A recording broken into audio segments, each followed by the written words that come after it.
Good afternoon. Good afternoon, Victor. Cheers, quiz. I'm very excited and happy to have an old friend that I've known for, God, now it's roughly around over 20 years. And we met in New York at the Loft party where Victor was cooking. He was doing one of his dishes.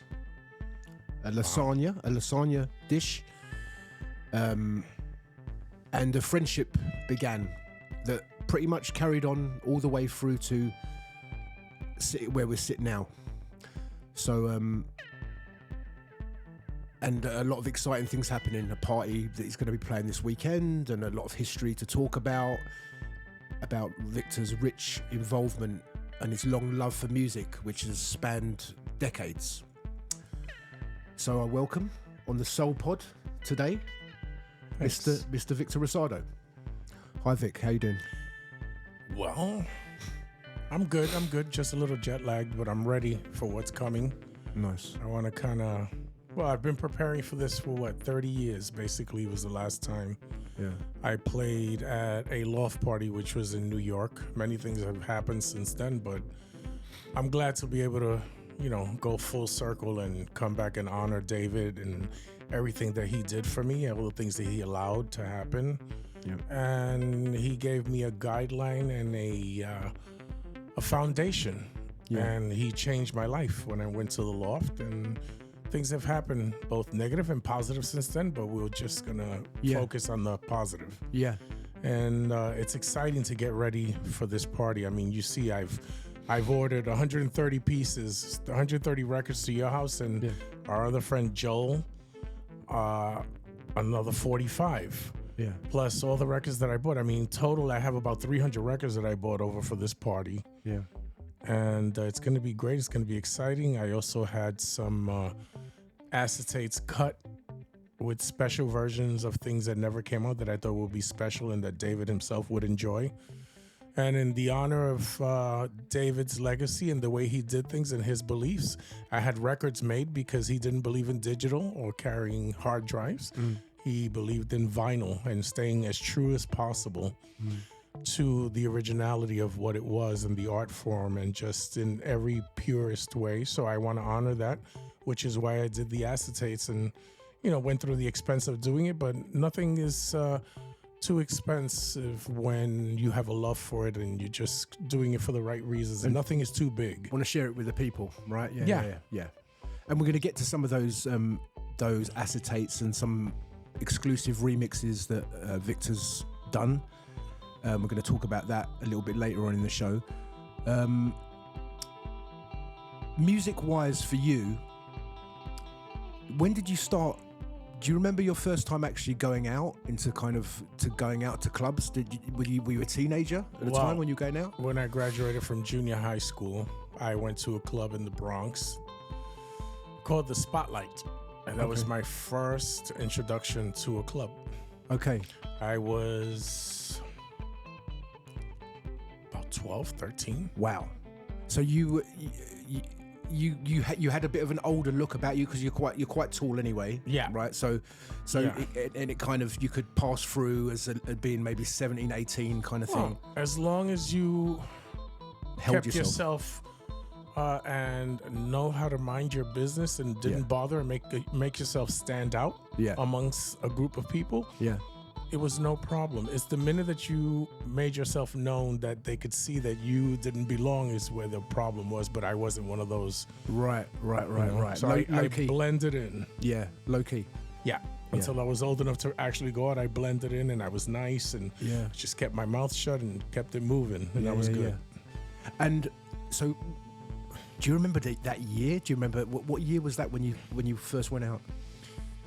70s, obviously. It was about mid 70s. Okay. And do you remember anything from the Spotlight? Was the DJ? Do you remember the DJ or what I don't know who the DJ was at that point. I didn't care. Okay. All I cared about was getting out. Okay. And going somewhere where people danced and I could hear music. I didn't care who played. It wasn't special to me. Yeah. The records or the music playing was good. I heard things like caught up in a one night love affair was a big record back then. I heard Nowhere, Hocus Pocus, which was a little earlier. Afterwards I found out, but it was being played. I heard things like Love Bug. Okay. Some of the Greg Carmichael and all of that stuff, and Patrick Adams. Oh wow. Those early records that they had, because they had earlier records than everybody else on the scene. So things like that. Did you like kind of dancing before you were going out to the clubs? Was it something that you would like if you went to little social events or family things? Did you always find yourself, because I know you like dancing, because over the years we've gone out and you've done some I was a dancer before I was a DJ, which is okay. what I think gives me the leg up, because right. if you dance, you know what it takes to make you move or what you like to hear. Yeah. So I use that when I'm playing music to kind of read people and say, well, if I was them, what would I want to hear? What would make me move? And that's how I play music. Yeah. Well, one of the ways, at least, is one of my approaches. Because you naturally love moving and being on the floor. So it's kind of like when you play, you're playing almost like a dancer, and when to take a break, or because you get involved. You're fully involved. Yeah. Well, I try to encompass myself, surround myself with the music and the vibe, and just I try to live in other people's shoes on the dance floor. I wish that it was any possible way that I could be dancing and playing the music at the same time, but it's not possible. Yeah. So this is the only way that I can achieve that to a certain extent. I've always known you over the years to always entertain, to always have the best intentions when you're playing music, and that we're all part of something and we're all going to have a really good time. I've always known that about you, and it's a good thing for, I think, DJs to understand, and just being a good host. When we talked about with David, when David was alive, I used to say sometimes, David, you're the best DJ, and he would turn around to me and says, Alex, I don't really consider myself a DJ because I never played in clubs. He goes, but I was a host of a party at my house. And then a good host goes far beyond, doesn't it? It's a good host is kind of like, you come round and the host will have the biscuits that you like, or a nice tea that you like, or make you feel comfortable, right? So you always made you feel comfortable. Well, as an entertainer. I mean, I am a DJ, but in the sense that I'm not the important part of the process. I'm just there to kind of guide the music, depending on what I feel and hear and what people need at that moment, that are guests that are there. They're the most important thing with the music. I don't consider myself that important. I'm just there basically to kind of keep everything flowing in a direction that's going to be conducive to a good experience dancing for the people that arrive. And I think that every time someone plays, they should try to do their best, because you're only as good, in my mind, as the last time that you played and the last thing that people remember. Absolutely. Absolutely. Because it can be so important and so special, and if you've got that intention and it's possible to do that and create that, then why not, right? I don't believe in living on past merit. I believe that you should try and strive every time that you play. I think that nowadays people follow other DJs blindly just because they have a big name. And when someone is hungry, any artist is hungry when they're first out and they're first on the scene, beginning, that hunger should be something that you carry with you throughout your career. And I don't find that people do. I think that people get very comfortable and laxed because they've already achieved that they're known and people know who they are. And again, people today, a lot of people aren't following people because they try their best every time that they play. I think people aren't interested, and they basically follow based on past merit because it's a big name, so people, the artist or the DJ doesn't have to work as hard anymore. I think that every time you play, you should work hard to try, not because I'm this one or that one, or I have this name or that name, or I've done 3 million records. Doesn't matter if I don't do a good job tonight. That's not the way I think. And then it becomes, instead of being about the music, it becomes ego driven. And that right there, when you think you're bigger than the music, then that's the end of it all. Because you're nothing without the music, right? We're nothing. None of us are. Nothing. With no music, it was just a silent room, dead silence. Absolutely. Or loud silence, should you say. unfortunately, people don't think that way, and there are more people that don't think that way than do. It's changing, yeah. I'm one of the, I'm the minority. Yeah. And unfortunately, I'd rather be a minority in this space than a majority amongst many people that are misguided or that have lost their way with the true intention of what it means to be about the music.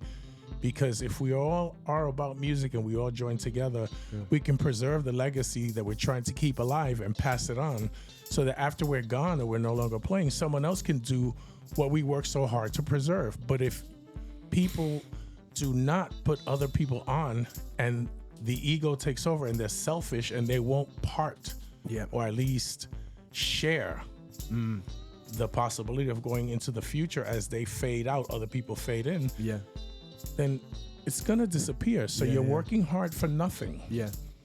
And I think that egos also come into play because people are afraid of other people succeeding and they start to fade off into the past. You will never fade into the past if what you do contributes in a way where you become part of the process that got established to keep it going. Because people will always know that you did that. But people don't think that way. They think, they always have to be in the presence of people. They always have to be playing. They always have to be on social media, bombarding. Every time you turn on social media, you see names of the same people. It's just so much overkill. I know. It's like eating sweets and chocolate for a whole week. How much can you eat? How much can you take in? How much can you, process? Sometimes and very little people actually talking about the music as well. Exactly, but it's more about the name. And the visually you seeing me and then, kind of like I'm here and look at me. And, it's just oversaturated. I mean, it's like sometimes, like David taught me, sometimes a pause in between the music can be refreshing. Also, a pause in between all these bombardment of advertising everywhere you see certain people's names can be refreshing. It could be like a new start, like a breath of fresh air. But again, I can't make people see what I see and understand what I understand. If they don't achieve that on their own, then, we might have a situation where, unfortunately, things end and it's quite the opposite of what we are trying to achieve. But, people have to learn lessons on their own. People learn lessons at different stages in their lives. It's evolution. That's right. I could only try and help by speaking and saying what I think is correct, my opinion, from what I've learned and lived. And when you're given the moment to entertain, to there you go. There's the proof in the pudding right there when that's happening. Every time you play should be your best foot forward. Doesn't matter. So going back, you grew up in New York. Where were you raised? The Upper West Side and public housing projects, Douglas houses. Okay. So do you remember the street names, or do you remember, was it Columbus Avenue, 103rd Street. 103rd. Okay. Yeah. And as we've known each other over the years and we've talked, you were going out with certain people as well to go out dancing. Did you go out a lot on your own as well to various things, or would you go with a few friends, or was it just a bit mixed? Well, to first get out underneath the skirt of my mom. Right. Because she ruled with an iron fist. Okay. What, strict as in like, very strict, be back at a certain time, or? She wanted me to be, I says, well, I'm going to go out. She says, okay, well, be back by 11. I says, but the party starts at 11 and it doesn't get good till 12 or 1. She says, well, you come back by 11. So then I would be late. And if I was going to be late and punished, I would be really late. And she'd be waiting for me when I opened up the door. And she'd be sitting in the dark with a belt in her hand. Wow. Waiting for me. Okay, wow. And that happened for quite some time. And then one of her co-workers had daughters that I used to hang around with. So they wanted to go out. I wanted to go out. So we thought, well, let's act to parents. If we're together, it's safety in groups. We're all going to the same place. Maybe they'll let us. So that happened. And it freed up a little bit. Well, I got to like 12:01, which was better than 11. And then that went on for a little while. And then my mother got used to that. And the next step, and knowing that you were safe when you could make your way back, and you were okay. But the next step was staying out, because I told her, well, isn't it easier to come back when it's light time? It's safer because it's daytime as opposed to coming home in the dark. Yeah. And she told me, yeah, don't even try that. I don't think so. But then I think she saw the reasoning in it and she said, okay, we'll try this. And she did, and it went well, and everybody got home safely. And, you know, there weren't drugs involved or anything like that. It was just pure music and dancing. Yeah. And, you know, it happened. Then it evolved, and I got a little older. She let go of the reins a little more, and I started to go out. And then the only stipulation was that as soon as my grades dropped, that was the end of my dancing. Oh, wow. So as long as I kept my grades up, I could go out all that I wanted. And you did well at school? Yeah. Yeah. And it was fine. So you went out to this first place up in the Bronx when you first clubbed thing. Yeah. In the 70s. And then you started to go out a little bit more regularly. Well, I went out more to the gay clubs in Manhattan that wouldn't mind young guys or young men coming, like some of the gay clubs like Gigi Barnum Room, which was a drag bar / club. Yeah. They had trapeze artists over the dance floor on 43rd between 5th and 6th. Okay. They also had the Diplomat Hotel. They had several gay clubs, the Grapevine, you know, little bars and stuff like that Inferno that you can go as well? to. You told me about the Inferno was after. Okay. Then there was a gay bar on 72nd and Columbus Avenue called the Nickel Bar. Right. Where any gay bar is going to want a good-looking young man to come in because it's part of the business, right? Yeah. Oh, well, there's good-looking guys there. Yeah. Yeah. So they let me in, no problem. The music was fantastic. Do you remember any of the people that you were going out to hear at that time? Was it just regular local guys? Some of the first was like T. Scott at Better Days, which was another gay bar, which didn't mind good-looking young men. And the owner was gay. He sat at the door. Yeah. He was glad to see a good-looking face coming. Yeah, come in. So Better Days, you would have been going to. That was the 80s. No, 70s. Oh, Better Days was from the 70s. 70s. Okay. You had the Grapevine. You had a couple of neighborhood bars that were gay, like in Midtown. We would go to. One of them was the Haymarket, which was a pickup joint for young men. Right. But they played great music. We went and danced. There was Sticks on 1st Avenue and 26th Street, which was like a cubicle. It was tiny. Danny Tenaglia used to play there. Wow. But Danny was this is in the 70s? In the 70s. Wow, Danny was playing. Tuesday nights. Small place. I mean, 200 people. The place would be jam-packed. Yeah. Tuesdays. Wednesdays, I started going to Le Farfar, which was La Bamba. Freak of the week. So you could go out pretty much every day of the week. Every day of the week, and there'd be something different and good every day of the week. The Ice Palace for the tea dance on Sunday afternoons, and then we go to the fountain in Central Park, and everybody be outdoor dancing around the fountain. Wow. And they have big radios playing the same radio station playing a mix show. I mean, glory days to be able to go out any night of the week and actually be really entertained and just say, hey, we go out and it's hot and it's happening, right? Yeah. So okay, you were going out a lot. You were buying music throughout this whole period, but this goes back anyway before this, when you were a lot younger. You were collecting. I bought records for my allowance. Yeah. Right. It was always there, and you were going out to the clubs, but you were pretty much on it, regardless of even if you were going to the clubs. You were in the shops. You were in the record shops during that time? The neighborhood record shops, too. And my neighbor down the block from my mom's house where I lived was Frankie Ramos, that owned Downtown Records. Right. So I knew him from the neighborhood, and, you know, he gave us work as well. Did he pass away? He passed recently, yeah. Frankie Ramos and all those. And Albert Marrero, which was the main guy for Frankie Ramos, which was an encyclopedia, was my neighbor. We grew up together. Wow. So him and Bob Moss. Were you in the shops every week? Like every other day? Like kind of? Back then, no. I mean, whenever I had a chance, you know, when I wanted to get something that I heard. Yeah. It was a good time, right? I remember coming up and you'd be, you know, this week you'd go this store, and you could, if you were in the West End, you could do 4 or 5 stores and get different things from different stores as well. 45s were 2 for $1. Yeah. Or 75 cents on the expensive side if they were imports. Other than that, I used to buy 45s. The albums were, I think, $2.99 or $3, $3.50, depending on where you went. Yeah. I mean, you have so many outlets, so many mom and pop stores. I want to get into some of the music because we're going to carry on. We're starting it. I'm loving the way this is going. A lot of it we discussed over the years as well, but it's really nice the way this is the way this is heading.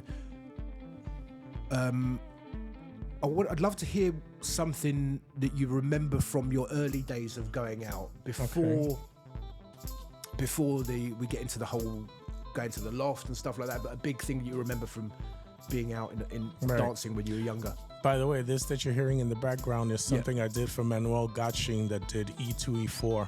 Oh, wow. And I never really got to submit it, but I finished mixing it for him. Wow.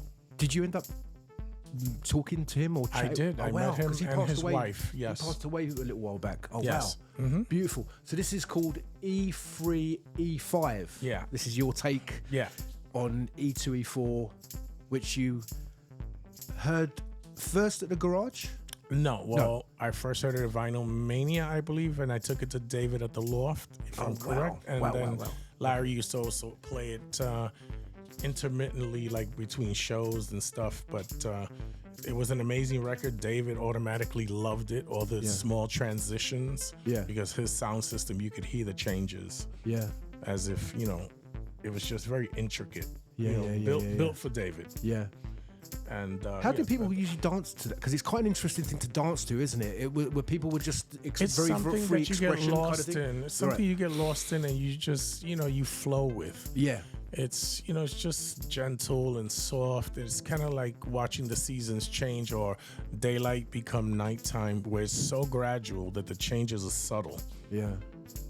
Wow, I'm really liking this. E3, E5, unreleased. Victor's ode to Manuel Gatching's E2, E4. It's still not released yet, but up for a release at some point, hopefully, right? So you hear it in the background. I see. So we're going to try and queue up something from Victor's initial going out days at the beginning. Yeah. We can find something. Sure. Hang on one second. And I hope you're enjoying the show this afternoon. DJ Alex Voices. Sophie's man in the controls. We got Dwight, original Paradise Garage Head, visiting. One of Victor's old friends from New York from the 80s. And Dwight's lovely. He's with us as well, and he's been traveling with Victor from Paris. He came to Paris. He went to Berlin. Victor DJ'd in Paris last week, did Berlin at the weekend, and is now doing the London Loft Party this Saturday, which I believe has sold out already. So it's This is one of the songs that I first heard when I came out as a kid, and it kind of mesmerized me because it was so beautiful and so smooth, and for the type of dance that was being done at that time, which was the hustle, it was perfect. So check it out.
Charles Erland and Drifting, which I hadn't heard. It took me some memories back because David would play that at the London Lucky Cloud Loft parties, and you heard that. But you said it was a hustle record.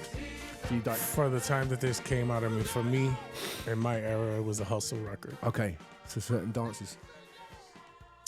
So we're going to get into, as Victor's queuing up, we're going to get into now, we're moving out of the 70s a little bit and into the early 80s, where Victor was first.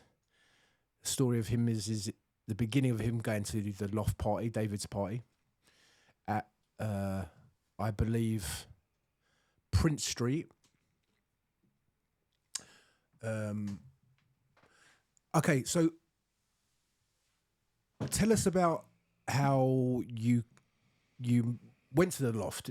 Was it something that you'd heard about, going out to the clubs, or was it? Yeah. I had heard stories about the Loft for a long time. Yeah.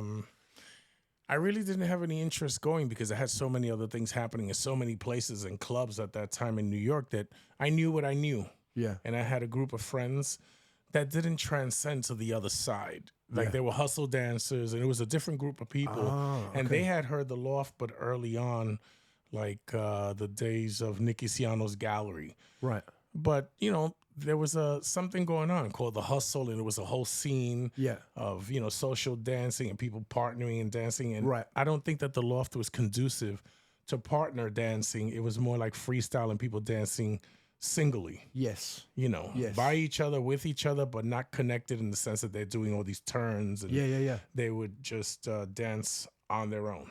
This is actually quite interesting because it shows at this time that dancing was such an important thing of going out, and there being different styles of dancing in different clubs, how people would get down. Yeah. Which is something that is, you can't have that conversation unless you're going to like dance classes clubs. Yeah. You can't have that discussion now because there is nothing like that. There isn't a uniform of like, we're going to go there and do the hustle, or we're going to go to a break dancing club or a hip hop club and do that. Yeah. There's nothing like that. And that was big for me. Hustle dancing was very, very big, and it was such a beautiful dance. And you know, and I loved the dance. I loved, lived and breathed the dance. Yeah. And then, you know, I was going to Bonds International early 80s where Ken Carpenter was the DJ. And I met Ken Carpenter as a light man at the Infernos when I was 13. So I followed his career. Wow. After Infernos, he went to Studio 54 to play for Mike Stone. I followed him there. Yeah. And then he got Bonds International Casino. And Bonds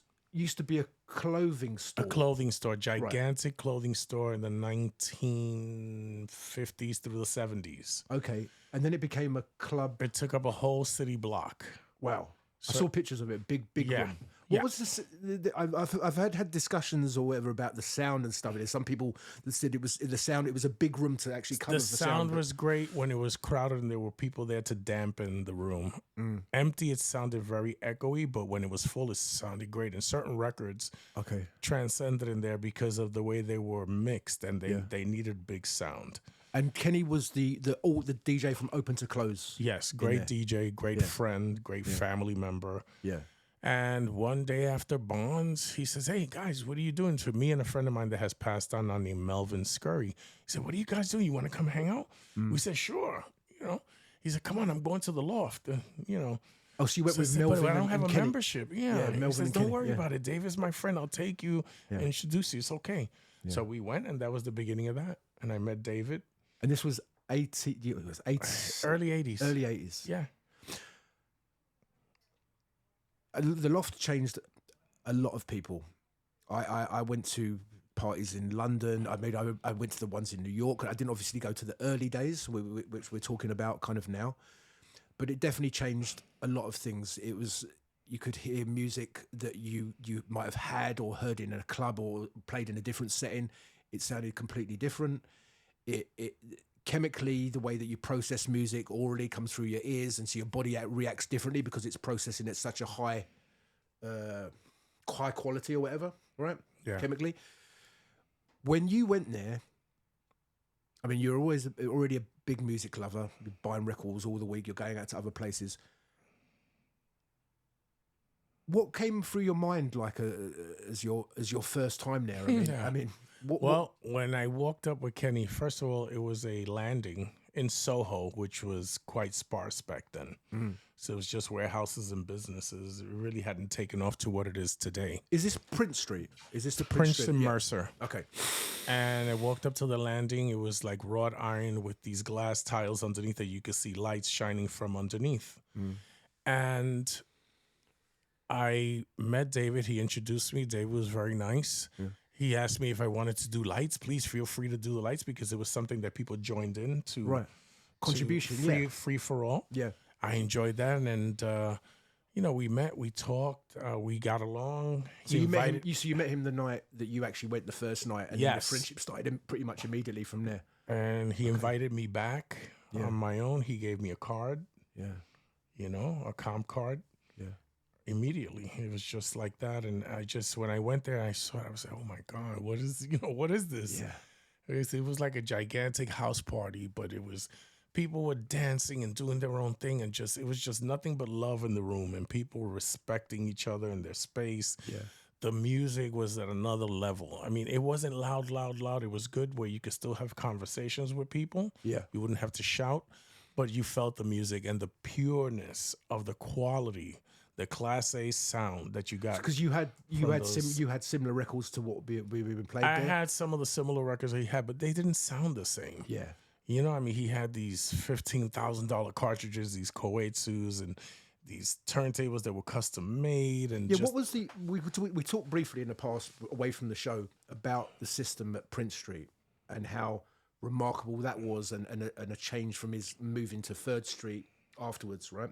So can you run us through what was at Prince Street as you can remember, sound-wise? What do you mean, what was there? Equipment? It's the same equipment.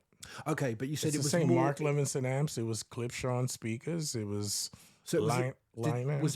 Was there the same sound system at 3rd Street, or was it? What changed was the room, the acoustics. Right, but everything was the same when it moved. He had been at this place 10 years to perfect the sound. Yeah. And Prince Street, it's a theater. It was cavernous. It's quite different. You said there was. It was still good. You said there was soundproofing in Prince Street on the ceiling. There was sound treatment. There was these umbrella cones that were hung upside down to reflect the sound. There were balloons. There was parachutes. There were tapestries on the walls for dampening. Yeah. There was furniture. It was a very tight room. Yeah. And it was amazing. It's just undescribable. I mean, you could hear a pin drop. Yeah. And his system was quite unique, and it was quite expensive. Nobody was spending that kind of money on a sound system in those days. And I think when I first went, he had just started to buy or just finished buying all the Mark Levinson amps. Okay. Back then, and it was costly, and it's just so beautiful. The sound was I can't even describe it. It was like looking through a clear glass of water. Did you because we're here, we met at the Loft years ago. I was drawn to David and the music and stuff. And you'd heard other people play music from going out to clubs. And now you've heard David play, which is definitely a very, very unique thing that I can't compare David to anybody else and say, like, oh, he sounds a bit like David or da-da-da. He had his own understanding and how he would translate music to people. Was there an opening in your head when you'd heard him, the way that he would play music as well, or program music? Well, it took me a little bit to get used to it because, again, I come from another way of seeing things. It's exciting to hear people elevate the music by mixing it into certain parts of the record. Yeah, yes. and it lends itself to excitement and dynamics and stuff like that. Yeah. But, when you hear something from beginning to end, you tend to appreciate more of what's there because it takes you through the stages and the build of the musician. Right. And if it wasn't a record that you could play all the way through, then why even play it? Right. Okay. I learned this from him, and I learned that it was more pure to let the record stand on its own rather than the DJ doing all these tricks and stuff to get the record to sound with the good. EQ and filters and taking. Back then that wasn't being done. It was only Larry adjusting it. It's not the dog and pony show it is today. Yeah. And the characterizing and just things that are not about the music. Yeah. Playing with the knobs a bit too much, as I say. I really wish that maybe Larry and Richard Long and maybe Nicky Siano would have never thought about doing these manual crossovers, because maybe things would have been different today. But when the things I'd heard of Larry, when Larry would use those things, is he actually did them just at the right time. There was like he had a real, always respectful to the music. The reason Larry used those things was to adjust the shortcomings of certain recordings in a record. Right. And once he got the setting, I mean, yes, he once in a while, but it wasn't every record. It wasn't every moment. Yeah. It wasn't about that. And it wasn't about the effect. It was more about accentuating certain songs that were lacking in the recording or in the dynamics. Right. So he would change it so that it sounded optimal. It wasn't a thing where he depended on that to be part of a performance. Again, it was a very different time. And I guess we're more about gimmicks now, more about names, more about outfits and DJing, more about, how big your tits are and you're moving around and jumping up and down.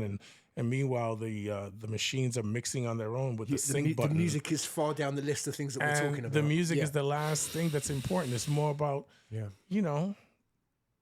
how the DJ performs and people eat that up. And it's not about the music. Man. Yeah. You're right. You're so right. You're so right. And talking about music, when does that ever come into it? We're talking about like more the person playing rather than the actual music. Something we've hit many times in our conversation. I want to get to the Loft musically, so we're going to go into the next track, which is something that you heard at the first time you went. I went there, to the Loft, yes. Okay, so we're going to listen to what we're going to listen to. Fred Wesley, House Party. Okay.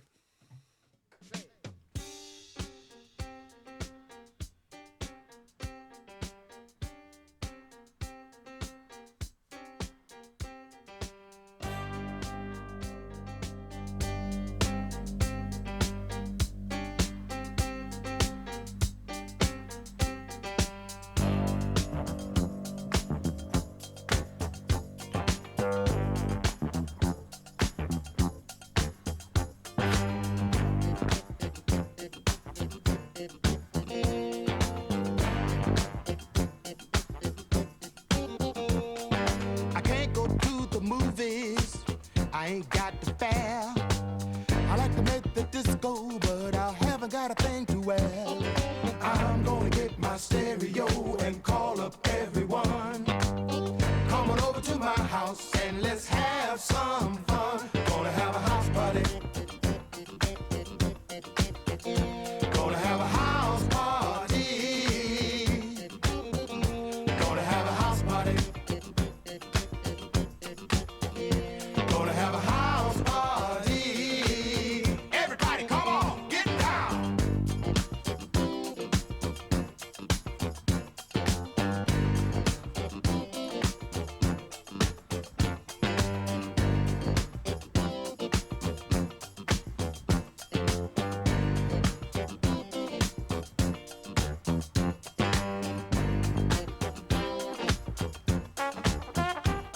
Get up.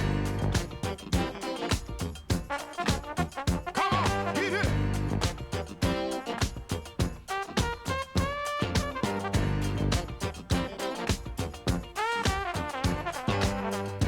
Bring your own bottle or whatever turns you on. Or you can bring your old lady or your other number one. I got all of the latest jams and a great big place to dance. We might disturb the neighbors, but I'll take that chance. Gonna have a house party. Gonna have a house party. Gonna have a house party. Gonna have a house party. Everybody come on, get down.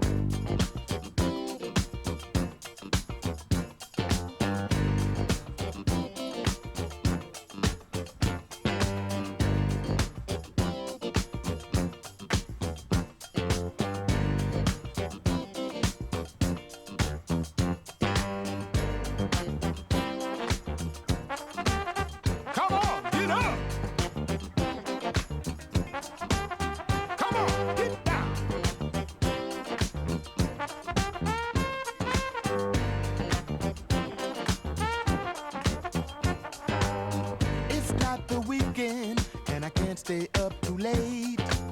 I hate to stop the party, but I gotta be to work at 8. All of a sudden the house was full of all of these pretty chicks. Maybe I'll get lucky, I'll just call in sick. Gonna have a house party. Gonna have a house party. Gonna have a house party. Gonna have a house party. Everybody come on, get down.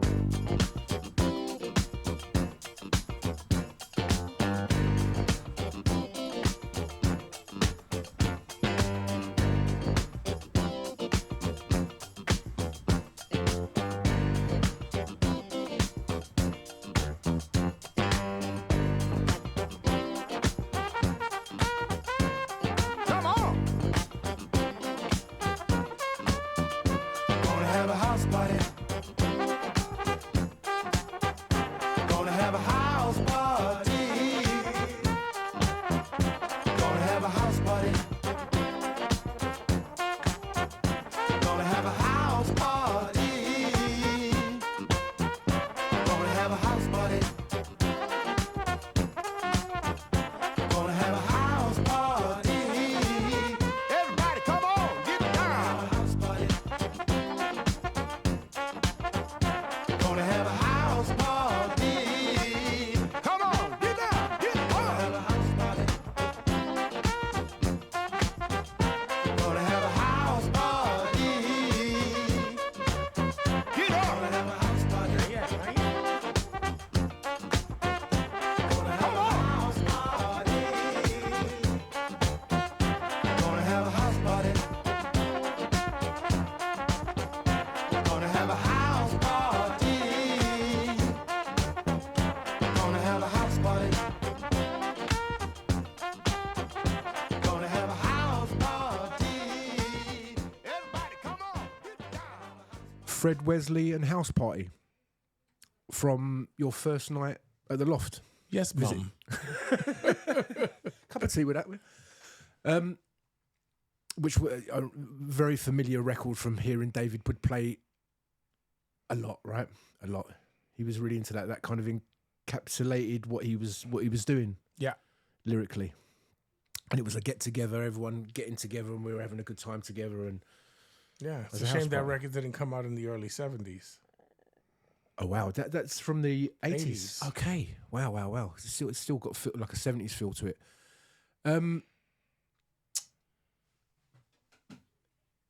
After you started to go to the Loft. The Loft was running every week from the time Yeah. it was every weekend it was happening. Yes.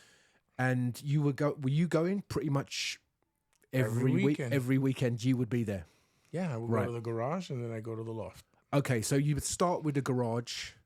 on a Friday night So you would go in the garage on a Friday night and Yeah. Saturdays to the Loft. and Saturday. Oh right, okay.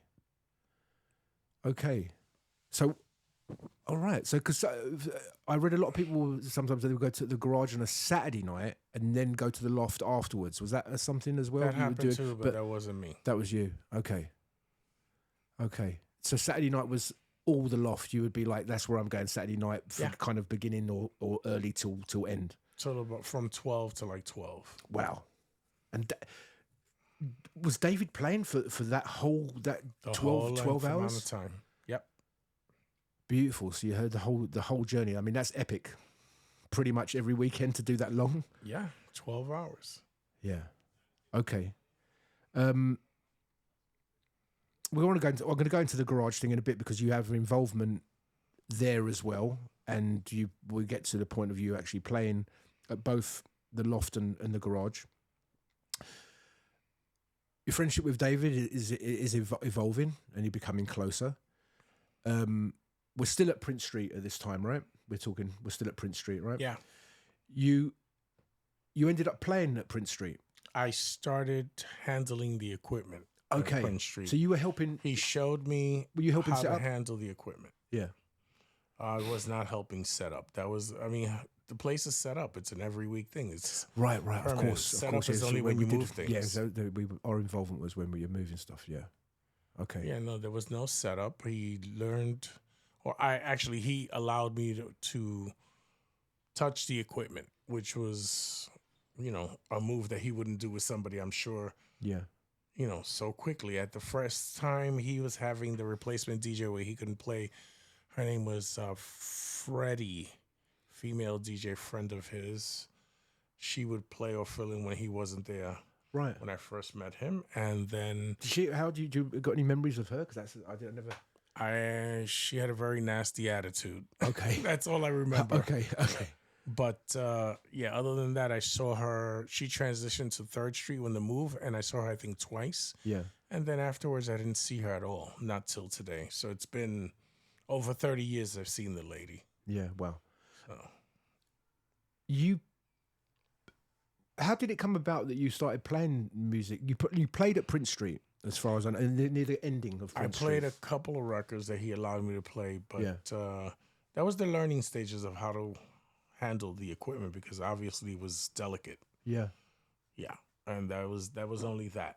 I really started playing more was at 3rd Street. At 3rd because Street. by then we already had established that I knew how to handle the equipment. Yeah. He trusted me musically. Yeah. We had a stronger friendship by then. Yeah. He had met my family. We went shopping. We did things that were personal on a personal level. And you moved the move from Prince Street to 3rd Street happened in. Can you remember roughly? Gosh, I can't remember exactly. I mean, dates and stuff weren't important to me. I didn't really. Pay but sometimes it can be like a year. You know what I mean? It's you're over 80. Maybe about 90, 91, maybe 89. No. Oh, okay. So this is, as far as I understand it, the choice was happening around 90 and 89 and 90. That's my understanding of the choice stuff. So then he moved about 88, 89. Yeah, right, okay. I helped him move. Yeah. And I helped him set up the first party at the Loft, which only consisted of 2 Clipshaws and 1 amplifier. And there was nothing in place. And people came and there was nothing in place. It was just the dance floor and the space was still not set up. No decorations, nothing. Wow. And there was a big change we're talking about of people that were going to Prince, and now because of the move, which was kind of quite a different neighborhood, that he lost a lot of people, more than half. Wow. So at this point, he was starting to struggle. The building needed a lot of work. The roof was leaking. There was no heat. So in the winter, we were wearing our coats and breathing. You could see the cold air. Oh, wow, wearing the coat. People dancing in their coats. Wow.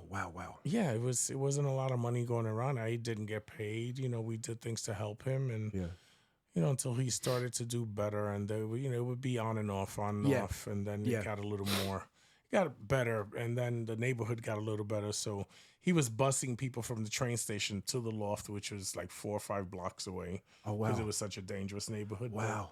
That got a little too much to maintain. Yeah. That's crazy, right? Yeah, have the bus pick you up from the station because the neighborhood's so bad, and it's like something out of a movie, right? Oh, yeah. Oh, man. Oh, yeah. Yeah, the neighborhood was not great. And this was this Loft was still going weekly at this time? Yeah. Okay. You're going... And you're starting to play music more there. David's entrusting you with how when he's having nights off or he's not so well, or just that's how that happened. Yep. Okay.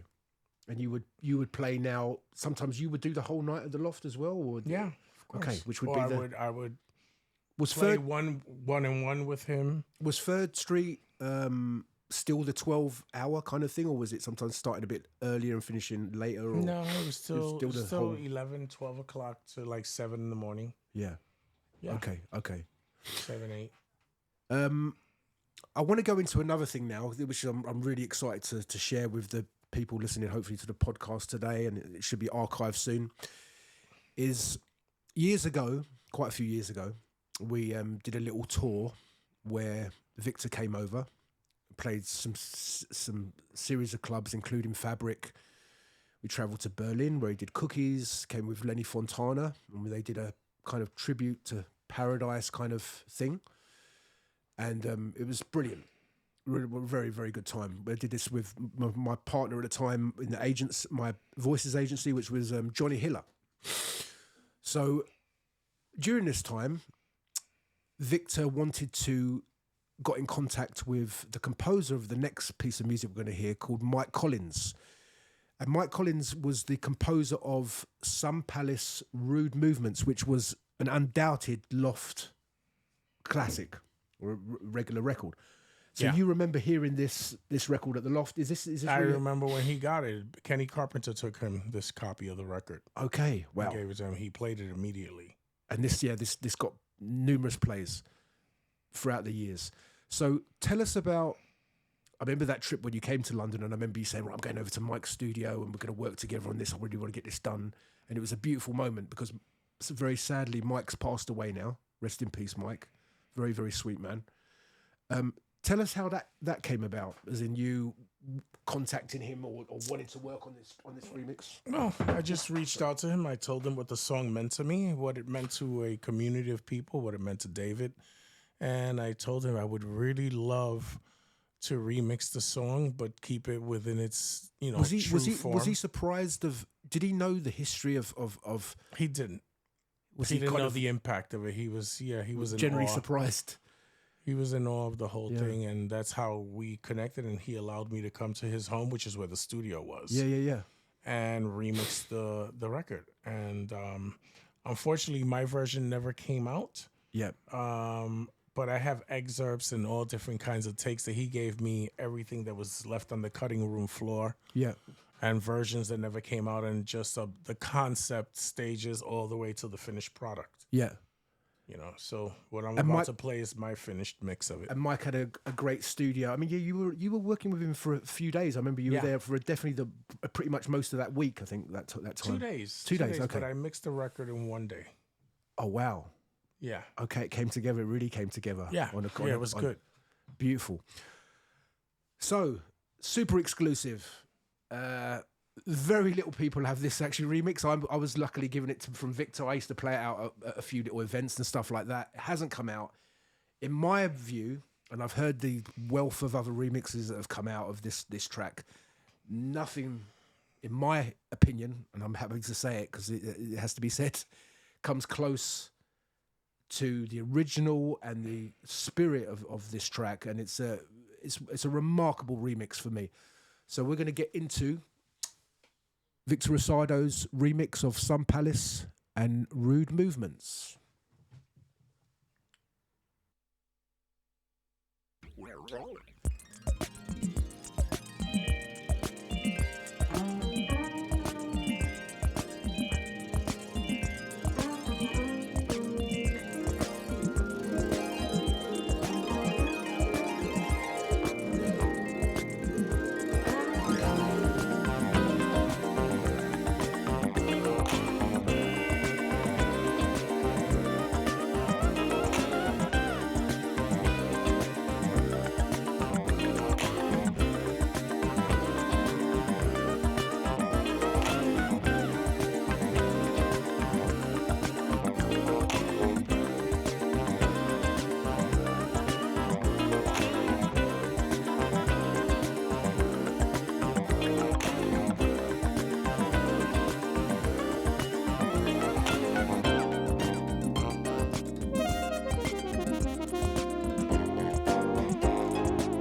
Absolutely beautiful. Really. Stunning piece of work. Really true to the original, and carries it on into a different place. And I'm very excited and very happy that you're able to share that still unreleased Victor's remix of Sun Palace Rude Movements. And you will get to hear that, even though it's not come out, you will get to hear that on an acetate that Victor, this is how hard Victor's working for the party. And really, he's been working hard. We've been talking about stuff every single day for the last month and a bit. That he cut some. Oh, how many acetates did we do when you were out there? 9, 10 or something? 10. Specifically, I mean, they were picked up 2 days before he left for Europe. This remix was done quite a few years back, never come out, and you will get to hear that this Saturday afternoon, as Victor is going to play at the London Loft party. It used to be, which is going to be in Hackney, and he will do open to close. I think that party's even sold out. It's Lucky Cloud Sound System, I think .com. I think is the website, but I think as far as I know, tickets are sold out, and that's from 5 p.m. till 1 a.m. and Victor will do open to close. We're very looking forward to that. And this will be your first Loft party in how long? Over 30 years. Over 30 years. I mean, it's very excited. Victor's very excited. And the music that's been coming through and being ordered and the acetates and Victor's dug very, very deep into selections that you heard throughout many years of going to the Loft that didn't get played for many years as well, but you remember from the beginning, right? And during the time, and he's spent a special time on getting all of that music together. So you're gonna get some party this Saturday afternoon. You going to the garage around the same time? Did you go to the garage before the Loft, or was it around the same time that you were going to both?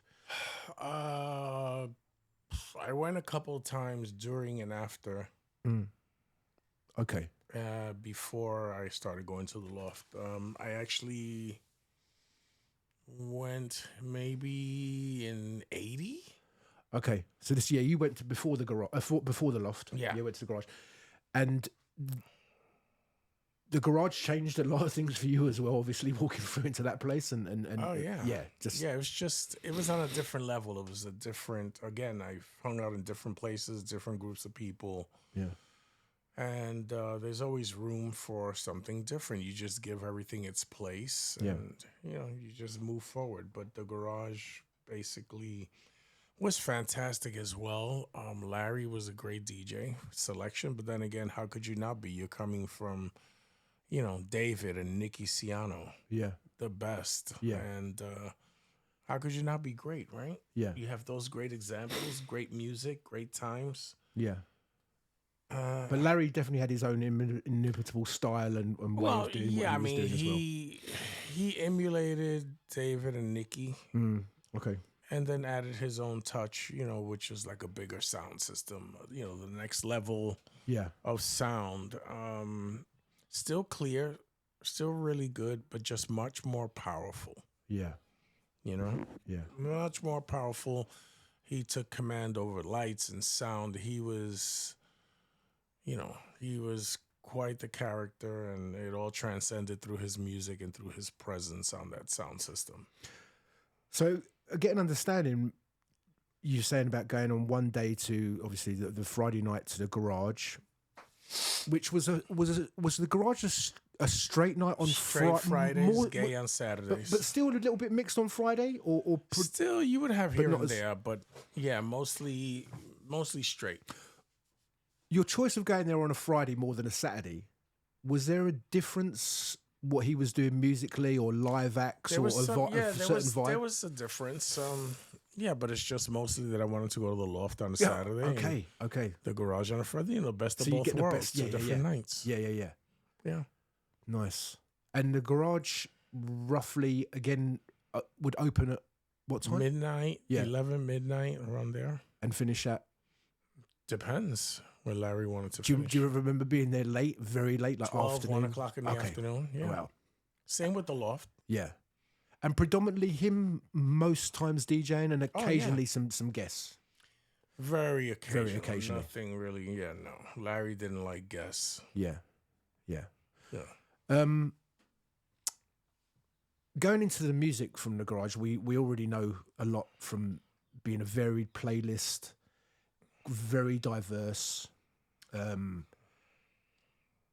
similar playlist to the Loft in terms of certain things. Certain things, yeah. The Loft, it could be, yeah, okay, I understand that.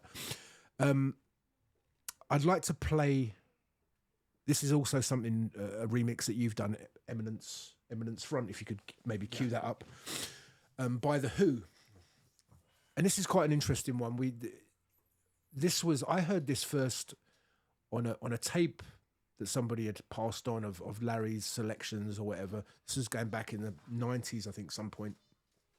And this was on it, and it was wow. And it's The Who, British, very famous British pop and rock band. You heard this at the garage. This was a straight up garage record. Yes, he was playing this. Yeah. Became a favorite for you. Why do you like this one?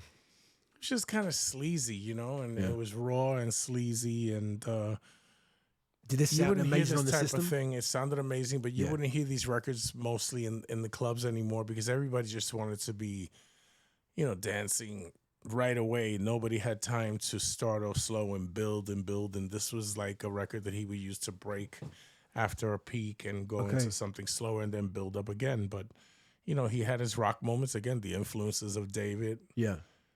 You know, on Larry, and this is one of the things that I believe came from that. Yeah. Was it an early doors? Was it played like at the beginning, or was it a late record? Did he play at different times? Late in the morning, late after in the morning, a peak, yeah. So 6, 7 o'clock in the morning kind of thing. Yes.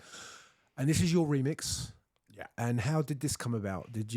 Why did you want to remix this one? Was it something that you just wanted to? I loved the song, and I had the opportunity to mix it, so I took the opportunity. Okay. You know, and you got the tracks. You got the tape. Did you get tapes from the multi-tracks? Multi-tracks. And this is still again another thing that hasn't come out. No, it's yet unreleased, and that we are going to hear this Saturday at the Loft party in London. So, The Who and Eminence Front.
Victor's remix, unreleased remix of The Who and Eminence Front, exclusive, hearing it first on the Boat Pod.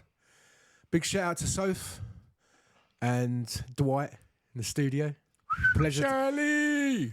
Pleasure to have Dwight, old friend of Victor's, with us as well. Like, come from New York specifically for the parties and catching up. It's a pleasure to meet him as well. Love. Moving into, you're already playing at the Loft.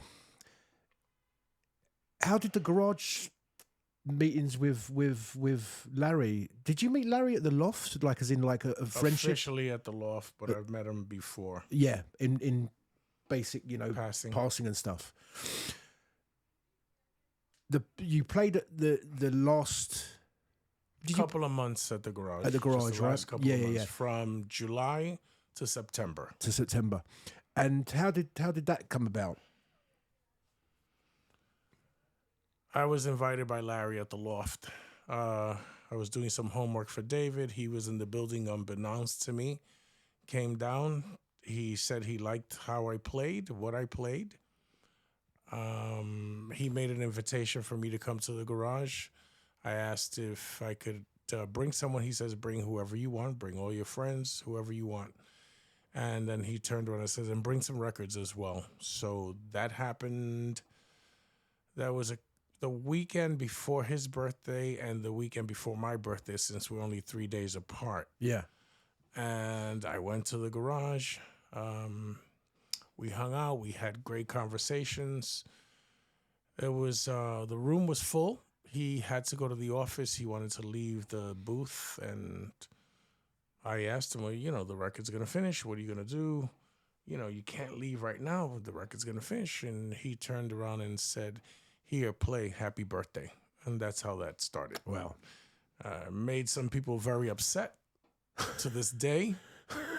I saw the footage. I saw footage of there was some footage that Michael Sampson took from back then. They used for Maestro. Yeah, and you had it on there was a very long recording and stuff from the closing night and a couple of nights, judging from the camera on the video, from the time that you were hanging, because I saw you in the booth in there. Right. So that's proof in the pudding.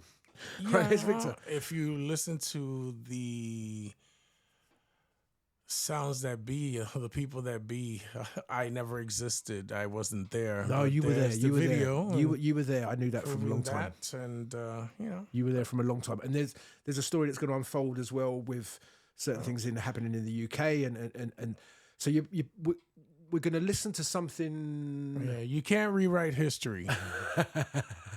Victor, you tell it as it is. So we're going to listen to something again. This is again fortunate. Victor's an unreleased remix you've done for Slave to the Rhythm. Slave to the Rhythm intro that I use. Yeah, which was a undoubted Paradise Garage classic. You would hear this a hell of a lot. It's being played there. Yes. Yeah. So we're going to hear that now, and then we're going to get on to a little bit of talking about Victor's trip to Europe that was to follow shortly after. Okay, Victor Rosado's remix, Grace Jones and Slave to the Rhythm.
we were just listening to Victor's version of Grace Jones and Slave to the Rhythm. Very, very nice. So you're playing at the garage. This is kind of like 87. The last few months. You started to travel. Yes. When did you first go overseas from? You said But it started with Japan first. Okay. Around 89 you were in Japan? 87, between 88 and 89. Okay.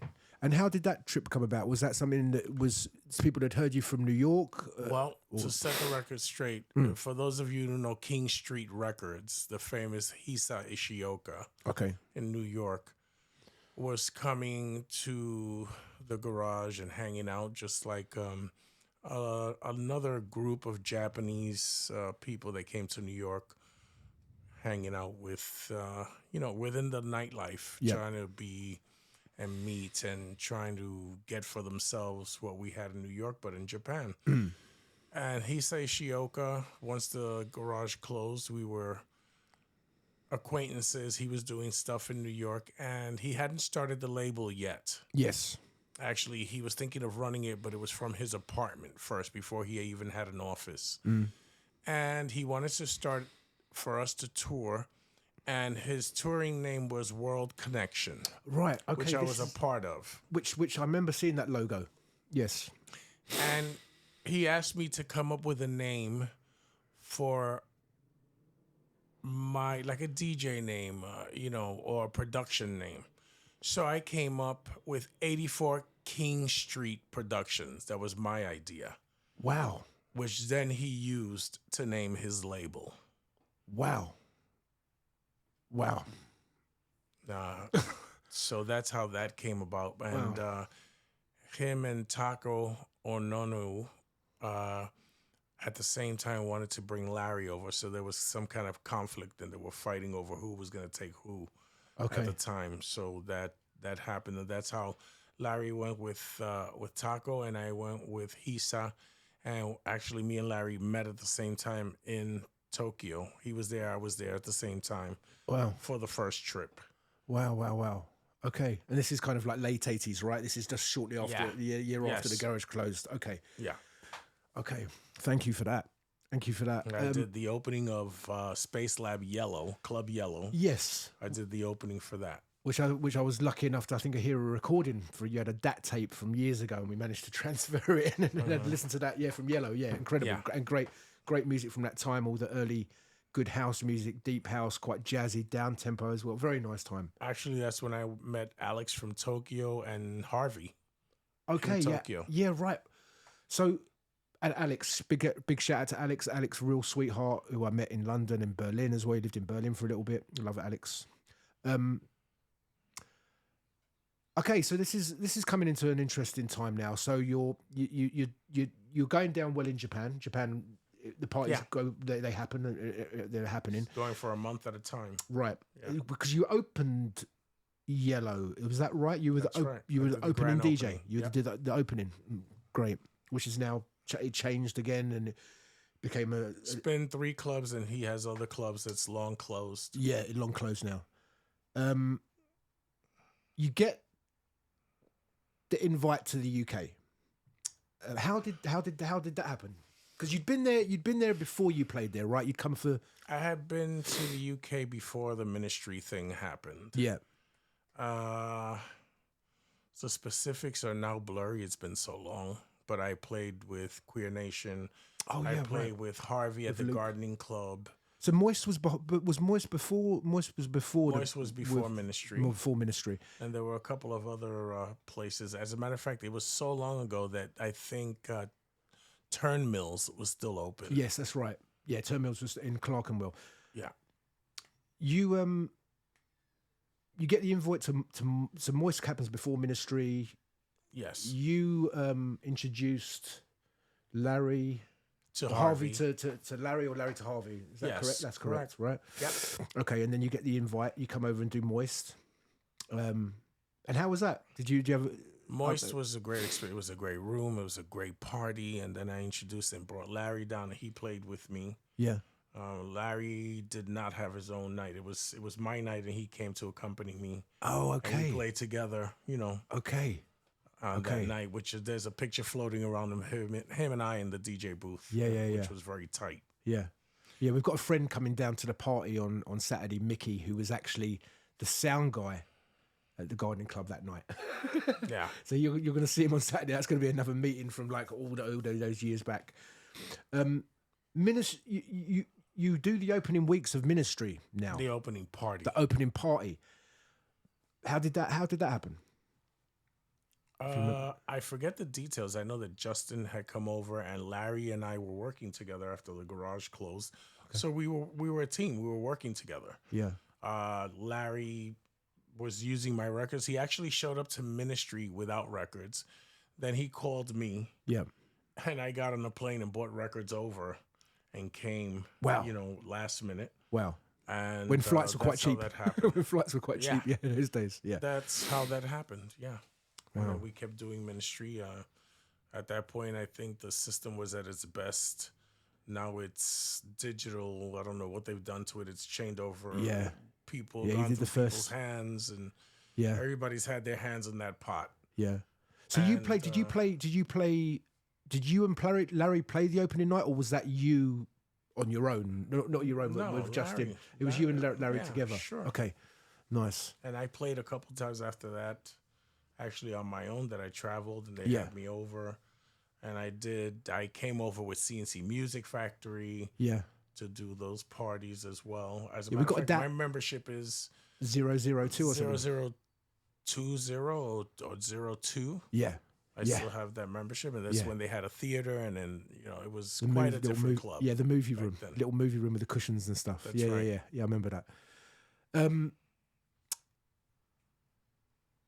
What did you think of the room in terms of sound?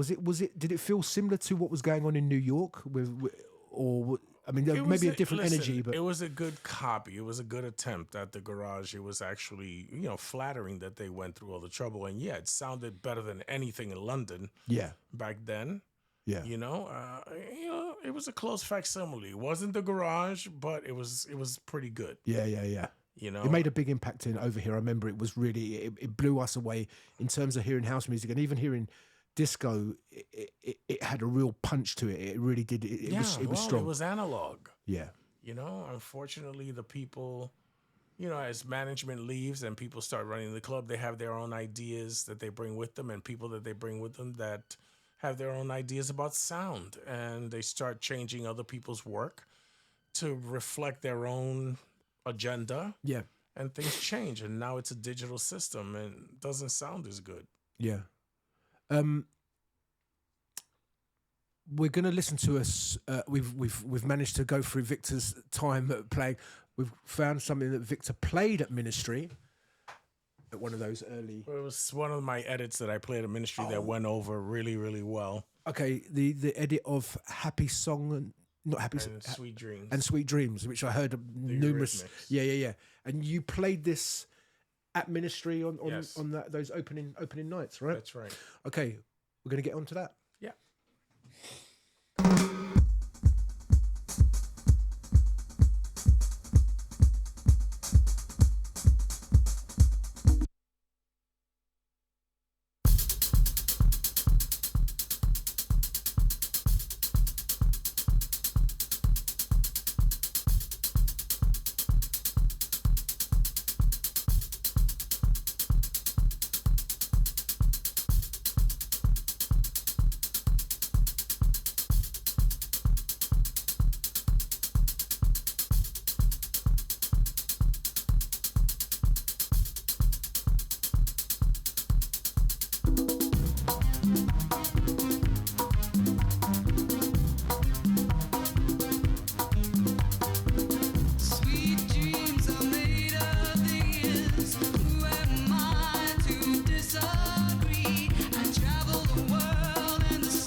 That was Victor's remix of Sweet Dreams. It's like a medley, Sweet Dreams and Happy Song or Dance, correct?